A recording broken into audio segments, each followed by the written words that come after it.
Okay, son, we're gonna fix the car together. Aim the flashlight right there while I tighten that bolt. Okay. You're doing a great job, buddy. And there we go. It's fixed. Yay, we did it! I love you, Dad. Did you ever do stuff like this with your dad? Hold the damn light straight! I'm trying! Hi, I'm Bryson, and this is my dad. It was his idea for me to start doing YouTube, and he's helped me so much with building the channel, encouraging me, and supporting me through life. He also helped raise me or whatever, and he even saved my life once. Just after moving to a new house, we all decided to take a bike ride around our neighborhood and grab some dinner at the local combination Pizza Hut and Bacotel. Wait, I was still new to riding a bike, and when we started going down a big hill, I started to get nervous. But my mom assured me I'd be okay. And adults are always right. I tentatively started going down the hill and picking up speed. My fear was immediately gone and replaced with exhilaration. This was faster than I'd ever gone, and I wasn't falling over. I turned my head back to my mom. Look, Mom, I'm doing it. I heard my mom yell back, but I couldn't make out what she was saying. I thought she was cheering for me. Turns out she was yelling, Slow down! but I couldn't hear her. My bike continued to speed up. I'm going so fast, Mom. Are you proud of me? Ow! Dad, why would you... Oh. Turns out, as I was busy flaunting my skills, I was going Mach 10 towards oncoming traffic. Luckily, Dad heard Mom's screams just in time and passed the QuickTime event to clothesline me at the last second, saving my life. My brush with death should have scared me more, but honestly, I was just like, dang, that was crazy. Let's go get pizza and a Baja Blast. Seeking approval had almost killed me. Luckily, I grew out of my need for external validation. Thanks for saving my life, Dad. Now, the rest of this video will be dedicated to making fun of him and slandering his name. Let's get into it. From as far back as I can remember, my dad has been a Bob the Builder, I can fix it type fella. And he always tried to make fun stuff for us while growing up. He made a train table for me, a half pipe for my brothers, a deck for our house, a multi-level treehouse with a zip line, and installed a rope swing to the tree out front. And in most cases, he's able to fix things that aren't working. Except his son's attention spans. Or his own. Nobody can. But this blessing can become a curse when something stumps him. I think fixing things is so integral to his essence that once he starts fixing, he can't stop. Come on, you piece of crap! Gosh, the frick, dang it! Dad, it's okay. Just calm down. I'm completely calm! I can see that. I definitely inherited his hyperfixation trait. Who's to say if that's good or bad? At our old house, the screen on our porch door broke off, and Dixie got used to jumping through the empty door. Dad fixed the door and even made a special hole in the screen next to the door for Dixie to walk through instead of the door. Yep, that's not going anywhere.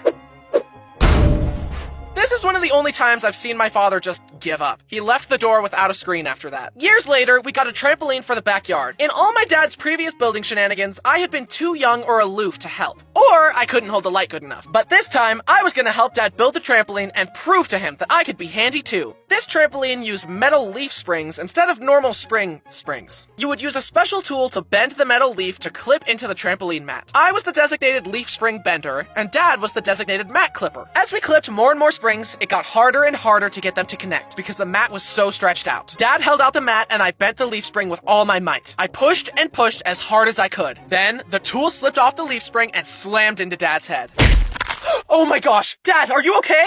It's okay, it's just pain. And I never became a handyman. Whenever my car makes a weird noise, I just call Dad and start crying. My dad isn't just good with tools, he's also eerily good with computers. I'm a little skeptical about the supernatural, but one inexplicable thing that remains true is that technology just works better when Dad is present. The send email button is broken. I keep clicking it and it won't work. You just gotta click send. That's what I was doing! Why did it work for you? This is such a double whammy, cause it makes you look stupid even though you were doing the exact thing that Dad did, but the computer just likes him better, I guess. I wouldn't be surprised if I learned that Dad has Fix-It Felix's magic hammer secretly on his person at all times. Apparently, all dads have pre-programmed dialogue that they say in all applicable situations. Here are some of my dad's classic phrases. Alright guys, come on, let's go. Don't rotate my chair. See, the crispy part of the egg? That's what's known as a Maillard reaction. It's when food almost burns but not quite, which enhances the flavor and gives it a caramelized texture. Where's the remote? Where's my tools? Where's my phone? Where's my wife? Out of my way, out of my way. I need to be right there. We don't need the rule book. We'll just learn as we play. Did you know that salt used to be used as a currency? Because it was the only way to preserve meat since they hadn't invented refrigerators yet. Don't touch the thermostat. Boy, stop fighting or I'm calling your father. That's it. Honey? Kids, listen to your mother. As you can see, my dad has quite the ability to turn a phrase, but some quotes were so powerful that they only needed to be said once to become instant classics. Yeah. Alright, give me the phone, I'll talk to him. Brody, you need to stop peeing on your brother. How old's your son? He's 15. But of course, we can't forget my favorite one. Son of a And that's another thing I inherited from Dad. NPC dialogue. The best way I can describe it is that I have little scripts in my mind, and when a situation reminds me of a story or fun fact, I always say the exact same story in the exact same way. For example, did you know that a trespasser could sue you if they got attacked on your property because the beware of dog sign implies that you know the dog is dangerous? So you're better off getting a dog on premises sign. Did you know that on an early test run of Space Mountain, the test dummies came out without heads? The entire ride is also filled with high-powered fans that blow on your face and make you feel like you're going way faster than you really are, but you'd never know because you're in the dark. Did you know that if your brain hears the same information as little as 2 or 3 times, it will probably believe it, even if there's no factual evidence to back it up? Did you know that the moon landing was faked? Did you know that the actor actually broke his toe right there, so the scream was real? Yes, I know! I've heard these sound bites 100 times before! Get some new material! My dad and I aren't just similar in our hyperfixation and fun fact spewing. Apparently, we also look alike. One time, we were on a plane. I was on the aisle seat, and my dad was directly across from me. The flight attendant was walking by and stopped dead in her tracks, looking back and forth between us. Are you father and son? You look exactly alike. You should enter a father-son look-alike contest. Ugh, what? That ugly mug? Say psych right now. Please, say it ain't so. And apparently we sound alike, too? Personally, I don't hear it, but to each their own. My dad is very smart in a lot of ways. He has an engineering degree and master's degree in business, but he doesn't always apply his knowledge in the best way. One time on a road trip by the coast, Dad wanted to drive our Suburban onto the sand with all of us in it. Dad, no. Don't do it. We'll get stuck on the sand. Please, no. We're doing it! Woohoo! We're sinking! Don't worry, I'll just hit the gas pedal harder.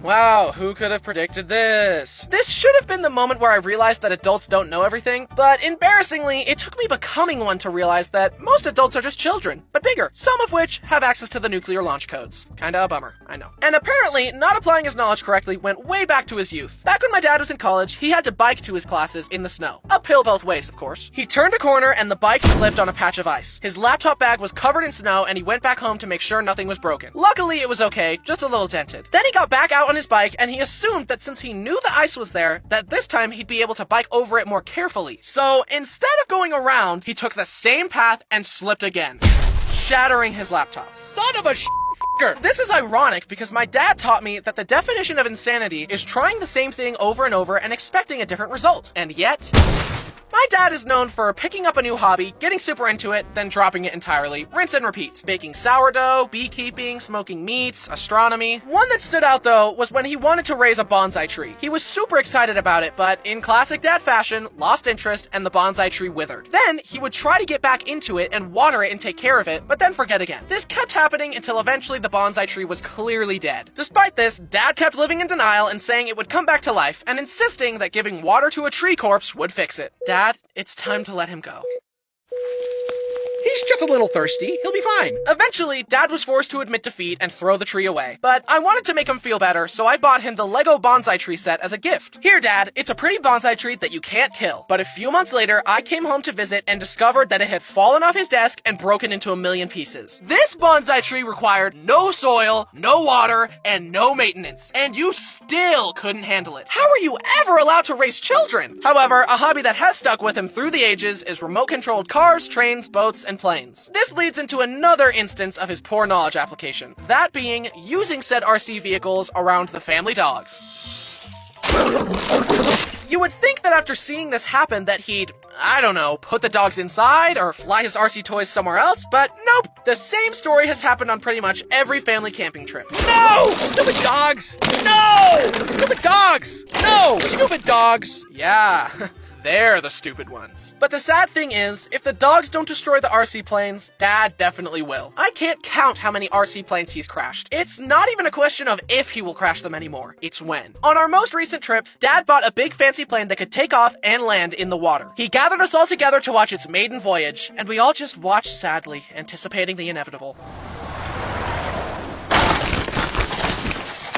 No! Stupid plane! The funniest part to me is that Dad has often expressed his interest in getting his pilot's license and flying real planes. Like, dude, no one in this family is ever gonna get in a plane with you behind the wheel. You failed the simulations. What makes you think you'll succeed with the real deal? Then, of course, as Dad was trying to fix the plane, the propeller started going and Bo grabbed the plane and destroyed it. I would have thought that someone who's so good at math would stop putting RC toys and dogs in the same equation by now. Speaking of math, I definitely experienced the rite of passage of crying at the kitchen table while your dad tries to help you with your math assignment. I was never a good student, but since we moved around a lot, I had to deal with every school system we were in saying, we do math a little differently around here. So that definitely didn't help with our father-son math time. That's not the way you're supposed to do it, Dad. They want us to do it. I don't know that way. Why would they change math? Math is math. Okay, Math Dad. is math. And nothing has ever compared to the dread I felt waking up on a Saturday, getting ready to go to a friend's house, and Dad saying, You can go see your friends, but first you need to help me in the yard really quick. Shouldn't take long.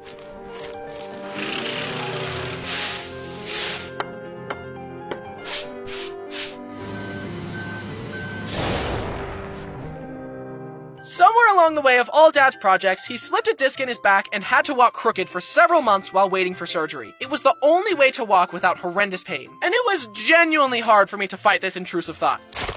There, fixed. But in classic Dad fashion, he decided to live in denial about it. We were visiting my uncle, and he invited us to go BMX riding on a course near their house. Sure, that sounds fun. Are you sure? Isn't your back in bad shape? Nah, I got this. This was a good idea! Although, seeing my dad's back problems was a serious wake-up call for me. I'm not gonna let life ruin my back. I'll do it myself. In conclusion, I'm grateful to my dad for encouraging me to follow my passion and helping me build my career. And then letting me use said career to make fun of him in front of millions of people online. Yeah, about that. Me and the board of directors have discussed this blatant defamation, and we've unanimously voted to kick you out of the channel. But you can't do this to me. I started this company. You know how much I sacrificed? Hi, I'm Bryson, and today I've created the most entertaining and epic video you could ever imagine. So let's just get into it.